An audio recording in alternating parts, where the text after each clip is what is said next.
Está começando Direto ao Ponto, um programa de perguntas e respostas. Direto ao Ponto, a sua dúvida analisada de forma lógica e equilibrada. Direto ao Ponto, uma realização do grupo Os Mensageiros.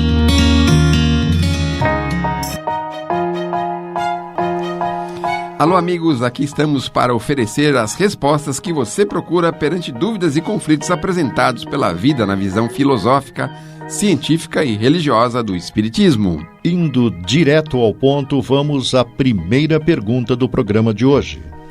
Ouvi dizer, numa palestra, que a oração ou a prece são importantes diante das turbulências da vida atualmente. Por quê? A prece é uma invocação. Ao fazê-la, o homem entra em comunicação pelo pensamento com o ser ao qual se dirige. Pode ser para pedir, para agradecer ou para glorificar. Podemos orar por nós mesmos, por outras pessoas, pelos vivos ou pelos mortos. As preces dirigidas a Deus são ouvidas pelos espíritos encarregados da execução das vontades dele. E as que são dirigidas aos bons espíritos são igualmente levadas a Deus. Quando oramos para outros seres que não a Deus, é somente na qualidade de intermediários que eles as recebem, pois nada pode se realizar sem a vontade de Deus. O Espiritismo nos faz compreender a ação da prece, ao explicar o modo de transmissão do pensamento, seja quando o ser chamado atenda ao nosso apelo, seja quando o nosso pensamento chegue até ele. Para compreendermos como isso acontece, é preciso imaginar todos os seres encarnados e desencarnados, mergulhados no fluido universal, que ocupa todo o espaço, tal qual nos achamos, envolvidos pela atmosfera aqui na Terra. Esse fluido recebe um impulso de nossa vontade e ele é o veículo do pensamento, como o ar é o veículo do som, com uma diferença. As vibrações do ar são limitadas, ao passo que as do fluido universal se estendem ao infinito. Portanto, quando o pensamento é dirigido a um ser qualquer na Terra ou no espaço, de encarnado para desencarnado ou de desencarnado para encarnado, uma corrente de fluido se estabelece entre um e outro, transmitindo o pensamento entre eles, como o ar transmite o som. A intensidade dessa corrente de fluido será forte ou fraca de acordo com a força do pensamento e da vontade de quem ora. É desse modo que a prece é ouvida pelos espíritos em qualquer lugar em que se encontrem. É desta maneira também que os espíritos se comunicam entre si, nos transmitem suas inspirações e que as relações se estabelecem à distância entre encarnados. Esta explicação visa, em especial, esclarecer aos que não compreendem a utilidade da prece puramente espiritual, isto é, vinda das almas. Tem por finalidade separar a prece das coisas materiais e tornar compreensível seu efeito, mostrando que pode ter uma ação direta e efetiva, mas sempre subordinada à vontade de Deus, juiz supremo de todas as coisas, a quem cabe tornar eficaz sua ação.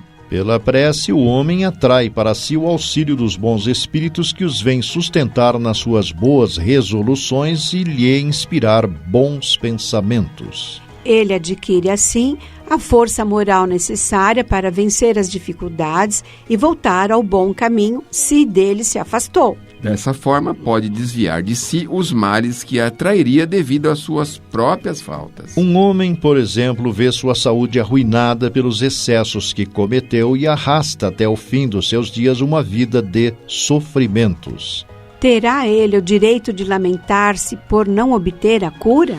Não, já que poderia ter encontrado na prece a força para resistir às tentações. Se dividirmos os males da vida em duas partes, teremos uma que o homem não pode evitar, outra em que ele mesmo é o principal causador devido aos seus desleixos e excessos. Constataremos que onde o homem é o agente, supera em muito a outra. Fica, portanto, bem evidente que o homem é o responsável pela maior parte de suas aflições, as quais se pouparia caso agisse com sabedoria e com prudência. É certo também que essas misérias são resultado das nossas infrações às leis de Deus que, se fossem respeitadas rigorosamente, nos fariam felizes. Se não ultrapassássemos o limite do necessário na satisfação de nossas necessidades, não teríamos as doenças que são consequências dos excessos e nem as alternativas que elas ocasionam. Se colocássemos limites à nossa ambição, não temeríamos a ruína. Se não quiséssemos subir mais alto do que podemos, não temeríamos cair. Se fôssemos humildes, não sofreríamos as decepções do orgulho ferido. Se praticássemos a lei da caridade, não seríamos nem maledicentes, nem invejosos, nem ciumentos e evitaríamos as desavenças e as discussões. Se não fizéssemos mal a ninguém, não temeríamos as vinganças. Admitamos que o homem nada possa fazer em relação àqueles de quem não pode evitar males e que toda prece seja inútil para se livrar deles. Já não seria o bastante estar livre de todos os males que decorrem de sua própria conduta? É neste caso que a ação da prece facilmente se compreende, já que ela tem por efeito atrair a inspiração salutar dos bons espíritos, pedir-lhes a força necessária para resistir aos maus pensamentos, cuja realização pode nos ser funesta. Neste caso, não é o mal que eles afastam de nós, mas é a nós mesmos que eles afastam do mau pensamento que pode nos causar o mal. Não impedem em nada os decretos de Deus, nem suspendem o curso das leis da natureza, apenas evitam que infringamos essas leis ao orientarem o nosso livre-arbítrio.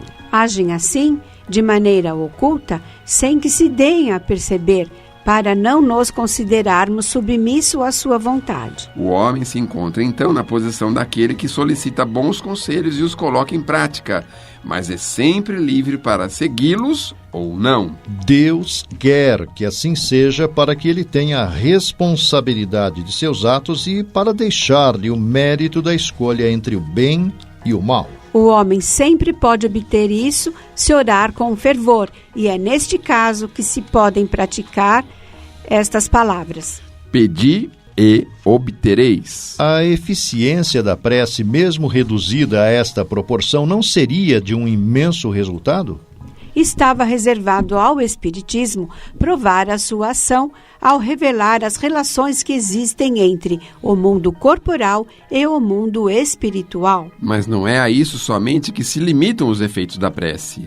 A prece é recomendada por todos os espíritos. Renunciar a ela é negar a bondade de Deus, é recusar para si mesmo a sua assistência e para os outros o bem que lhes pode fazer. Ao atender o pedido que lhes é dirigido, Deus frequentemente tem em vista recompensar a intenção, o devotamento e a fé daquele que ora. É por isso que a prece do homem de bem tem mais mérito aos olhos de Deus e maior eficiência. O homem vicioso e mau não consegue orar com o fervor e a confiança que só são alcançados pelo sentimento da verdadeira piedade. Do coração do egoísta, daquele que apenas ora com os lábios, sairão de sua boca apenas palavras, mas não os sentimentos da caridade que dão à prece todo o seu poder. Compreende-se assim que instintivamente pedimos preces em nosso favor àquelas pessoas cuja conduta nos parece ser agradável a Deus, pois serão melhor ouvidas. A prece aciona uma espécie de ação magnética entre aquele que ora e aquele a quem ela se dirige.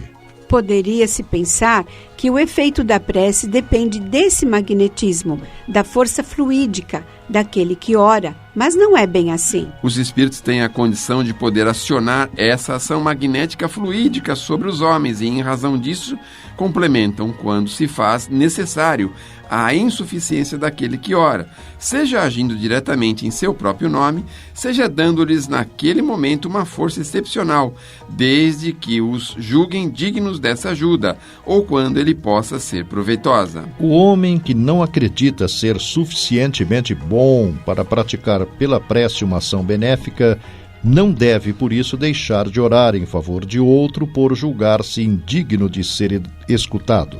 A consciência de suas imperfeições é uma prova de humildade, sempre agradável a Deus, que leva em conta a intenção caridosa que o anima. Seu fervor e sua confiança em Deus são um primeiro passo de retorno ao bem, e os bons espíritos se sentem felizes por encorajá-lo. A prece que nunca alcança graças é a do orgulhoso, que só tem fé em seu poder, em seus méritos e que julga poder se sobrepor à vontade do Eterno.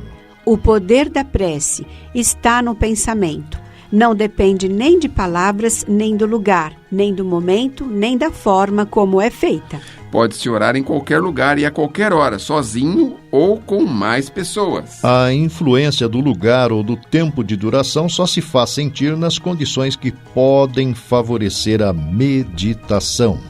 A prece em conjunto tem uma ação mais poderosa quando todos os que oram se associam de coração ao mesmo pensamento e têm o mesmo objetivo, porque então é como se muitos chamassem a uma só voz. Mas o que valerá estarem reunidos num grande número para orar se cada um atuar isoladamente por sua própria conta? 100 pessoas reunidas podem orar como egoístas, enquanto 2 ou 3, unidas por um ideal comum, orarão como verdadeiros irmãos, filhos de Deus, e sua prece terá mais poder do que a daquelas 100 pessoas. Você está ouvindo Direto ao Ponto, uma realização do grupo Os Mensageiros. A ameaça de uma guerra de grandes proporções é recorrente entre alguns líderes expressivos no contexto mundial. Disseram-me que o Espiritismo encara as guerras como fenômenos sociais normais. Isso procede? Analisando a questão da guerra, Allan Kardec buscou ouvir a opinião dos espíritos que o ajudaram a organizar a base do Espiritismo sobre o que é e o que impele o homem à guerra. Responderam ser a predominância da natureza animal sobre a natureza espiritual e transbordamento das paixões. No estado de barbárie, os povos um só direito conhecem, o do mais forte. Por isso é que, para tais povos, o de guerra é um estado normal. À medida que o homem progride, menos frequente se torna a guerra porque ele lhe evita as causas. Fazendo-a com humanidade quando a sente necessária. Sobre se algum dia a guerra desaparecerá da face da terra, explicaram: desaparecerá, sim, quando os homens compreenderem a justiça e praticarem a lei de Deus. Nessa época, todos os povos serão irmãos. A respeito do que pretendeu a providência, tornando necessário a guerra, revelaram: para promover a liberdade e o progresso. A propósito do que se deve pensar daquele que suscita a guerra para proveito seu, revelaram: grande culpado é esse, e muitas existências lhe serão necessárias para expiar todos os assassínios de que haja sido causa, porquanto responderá por todos os homens cuja morte tenha causado para a satisfação de sua ambição. Se durante uma batalha há espíritos assistindo e amparando cada um dos exércitos, revelaram: sim, e que lhes estimulam a coragem. Os antigos figuravam os deuses tomando o partido deste ou daquele povo. Esses deuses eram simplesmente espíritos representados por alegorias, propondo o problema de que, estando numa guerra, a justiça sempre de um lado dos dois, como pode haver espíritos que tomem a partida ou o partido dos que se batem por uma causa injusta? Allan Kardec obteve a seguinte resposta: há espíritos que só se comprazem na discórdia e na destruição. Para esses, a guerra é a guerra. A justiça da causa pouco os preocupa. Podem alguns espíritos influenciar o general na concepção de seus planos de campanha, sim.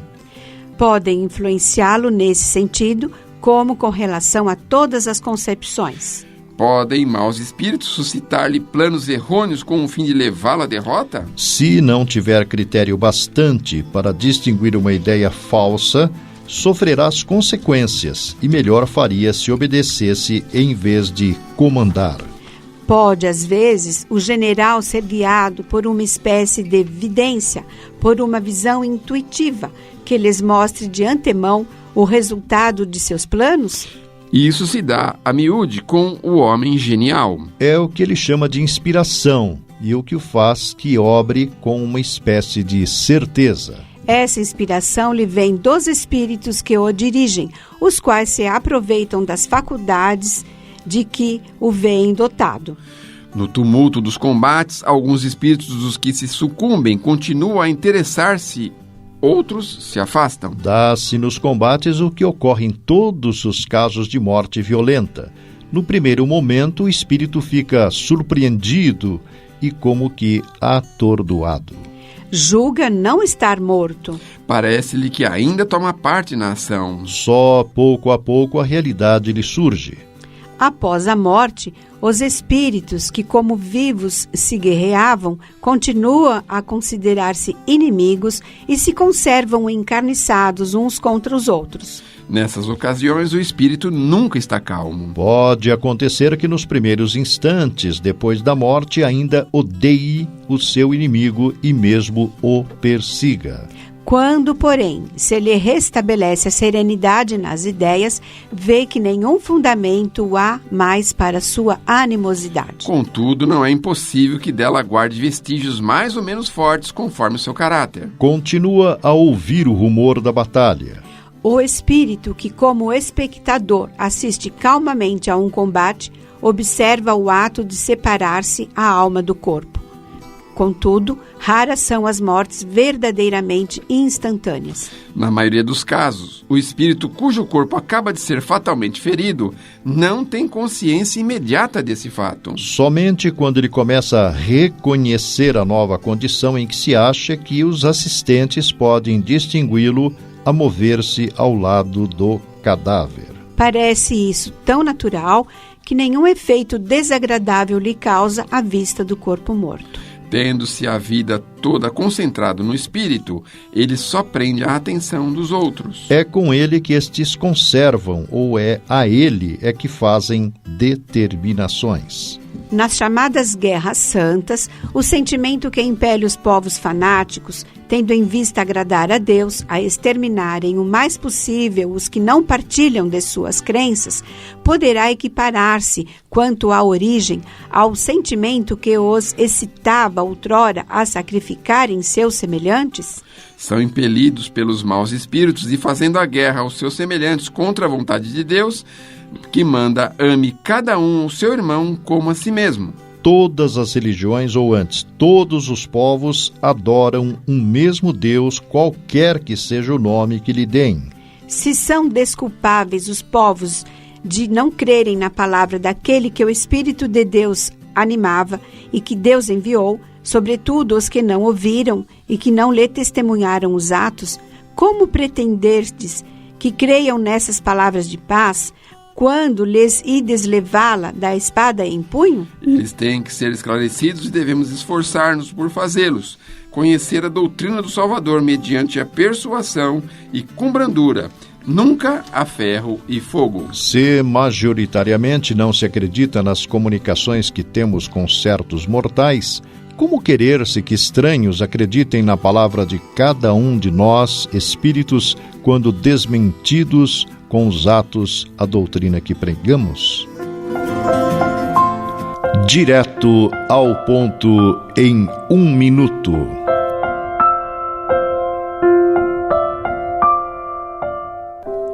Ninguém morre. Não reclames da terra os seres que partiram. Olha a planta que volta na semente a morrer. Chora de vez que o pranto purifica a visão. No entanto, continua agindo para o bem. Lágrima sem revolta é orvalho de esperança. A morte é a própria vida numa nova edição. Meus tão queridos amigos, mais uma vez estamos com esse tema à nossa frente, a morte ou a vida espiritual, porque em tese, em verdade, a morte não existe, o que existe é a sobrevivência do espírito, a imortalidade do espírito. Meus amigos, confiemos fortemente nessa ideia imortal, uma vez que o nosso corpo físico é perecível e todo mundo sabe quem está na Terra, um dia terá que voltar ao plano espiritual. Tenhamos a confiança absoluta em nosso Criador, em nosso Pai, o amor absoluto dele para com os seus filhos, e que se um momento ou outro tivermos que sair do corpo físico para voltarmos ao mundo espiritual, obviamente isso tem uma razão muito forte e muito importante para sabermos. Por isso, não deixemos nos abalar, não permitamos de que o desespero, que o desequilíbrio possa governar as nossas ações. Reflitamos na imortalidade do ser, no mundo espiritual, nas várias existências que já tivemos. Pensemos que estamos de passagem na Terra e que todos nós que aqui estamos não somos do mundo, nós estamos no mundo. Por essa e por outras razões, nós vamos concluir de que, em verdade, nós não morremos, apenas perdemos o corpo de carne e mantemos toda a nossa individualidade, todo o nosso conhecimento, toda a nossa história guardada, histórias de amor, histórias de aproximação, histórias tão queridas e tão boas que podemos e vivemos aqui na Terra. Meus amigos, nós, quando partimos para o mundo espiritual, continuamos da mesma forma que somos, apenas sem o corpo físico. Por isso, jamais esqueceremos as pessoas que amamos, jamais deixaremos para trás as pessoas que temos tantas afeições, mas precisamos seguir adiante, seguir em frente pela nossa própria evolução. E não é por outro motivo que os nossos irmãos espirituais nos dizem: não paremos, não estejamos apenas pensando nesta zona enfermiça do medo, da desconfiança, da incredulidade. Passemos adiante, aceitemos a ideia de que não morremos, aceitemos a ideia de que somos seres imortais, porque Deus é bom, Deus é justo, Deus sabe o que faz conosco. Ao longo da vida, o ser humano passa por episódios importantes, e a morte faz parte de um desses episódios de suma importância. Por isso, se tivermos que abandonar o corpo físico, não tenhamos nada com isso a reclamar. Estejamos convictos de que isso é o melhor a viver. E estejamos convictos de que o nosso Pai sabe o que faz com os seus filhos e com todos nós. Por isso, nosso irmão espiritual nos diz: ninguém morre. Não reclamemos na terra aqueles que se foram. Pensemos no bem dele, pensemos no momento que tivemos com ele, momentos ali alegres e felizes, ditosos, prazerosos. Estejamos sempre em guarda à desconfiança, à revolta, à raiva, ao ódio. Estejamos certos e convictos de que, enfim, um dia chegará em que nos reencontraremos, e nesse reencontro teremos verdadeiros tesouros de amor a desenvolver com todos eles. Meus tão queridos amigos, pensemos nisso e não desistamos da ideia de que somos imortais. Não desistamos da ideia de que os nossos entes queridos continuam conosco, muitas vezes muito mais próximos do que podemos imaginar. Pensemos fortemente nessa direção, porque em si, perder o corpo físico muitas vezes é necessário. Muitas vezes será para nós um grande alívio, ainda que o corpo físico seja jovem, porque não teremos as agruras da vida, as dificuldades e os problemas que tanto temos que enfrentar quando chegamos nos limiares da vida. Por isso, confiemos fortemente, uma vez que, na terra ou em qualquer lugar, somos filhos do mesmo Pai. Palavras finais.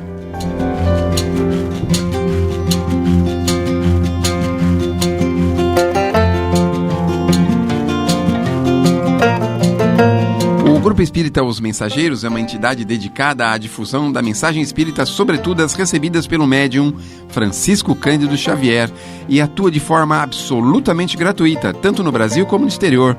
Publica também o jornal Os Mensageiros. O Grupo Espírita Os Mensageiros tem também o seu braço social, a AME, que mantém atividades sociais no Glicério e em Carapicuíba, além de Piedade. Venha conhecer-nos. Escreva-nos para se inteirar das demais atividades do grupo, enviando-nos sua correspondência para a Caixa Postal 522, CEP 01031 970, São Paulo, São Paulo, ou pelo endereço eletrônico mensageiros@mensageiros.org.br. Escreva, enviando-nos suas dúvidas, manifestando comentários ou opiniões. Na próxima semana, convidamos você para irmos direto ao ponto.